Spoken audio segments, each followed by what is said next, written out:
Perkenalkan, kami dari kelompok 7 atas nama Mila Safitri dan Widya akan membahas materi tentang konsep mudharabah dan ilustrasi mudharabah. Di video kali ini, teman-teman, kita akan membahas seputar akuntansi mudharabah untuk materi akuntansi lembaga keuangan syariah. Nah, seperti apa kira-kira penjelasannya? Mari kita simak bersama-sama. Kita mulai dari definisi ya, teman-teman. Nah, mudharabah ini adalah akad dari kerjasama usaha antara dua pihak, di mana pihak pertama itu berlaku sebagai pemilik dana yang menyediakan seluruh dananya, artinya 100% dana itu dari pihak pertama.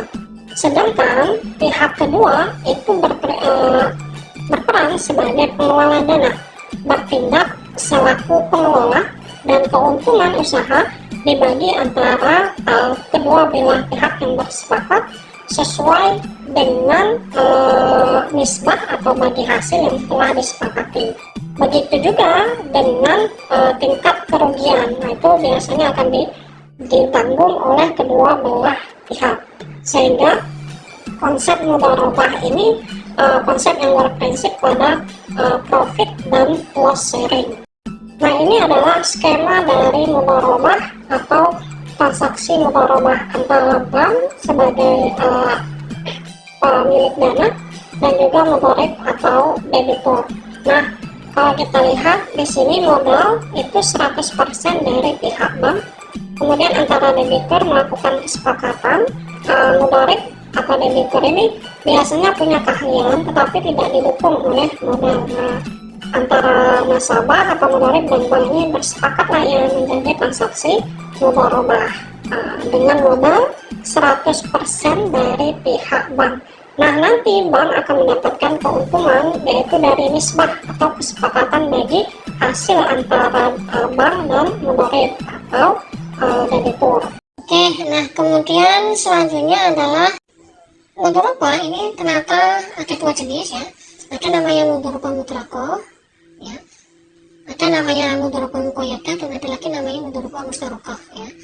Apa itu mudharabah mutlaqah? Yaitu mudharib atau pengelola ya, itu dia bebas untuk mengelola modal yang sudah diberikan oleh sebelumnya itu untuk kegiatan usaha apa saja ya. Jadi si pemodal atau sebelumnya itu tadi tidak diberikan wewenang untuk menentukan usaha yang dijalankan itu harus apa ya. Jadi terserah si pengelola ya. Sedangkan muqayyadah ini terikat ya, jadi mudharabah terikat, artinya orang yang mengelola tadi itu tidak bisa bebas untuk mengelola usahanya.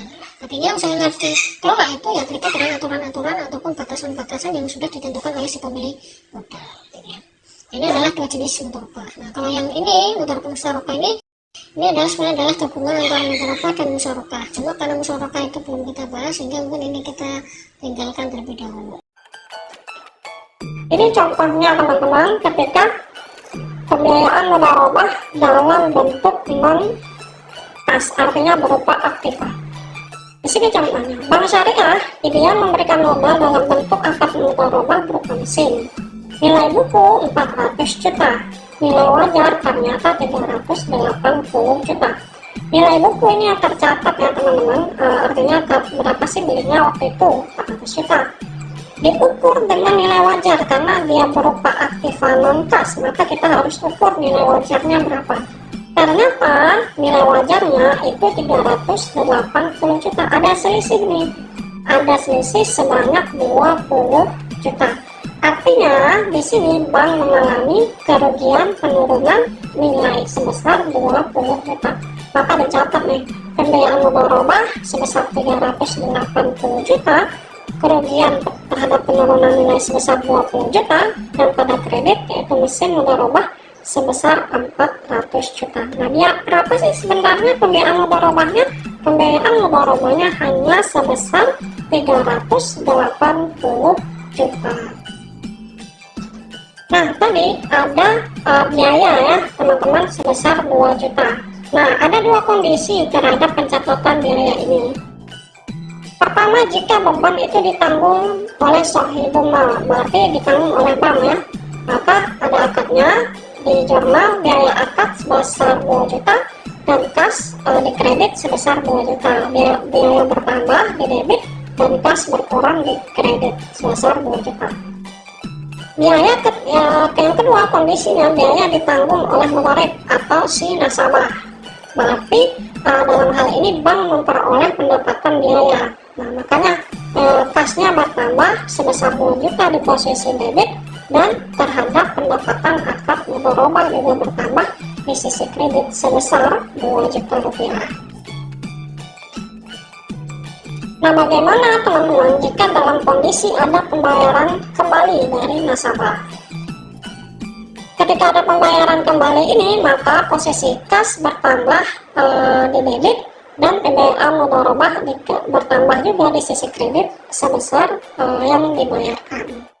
Demikian penjelasan saya mengenai akuntansi mudharabah atau akad mudharabah yang biasanya ada di lembaga keuangan syariah. Mudah-mudahan penjelasan saya menjawab kebutuhan dan keingintahuan teman-teman.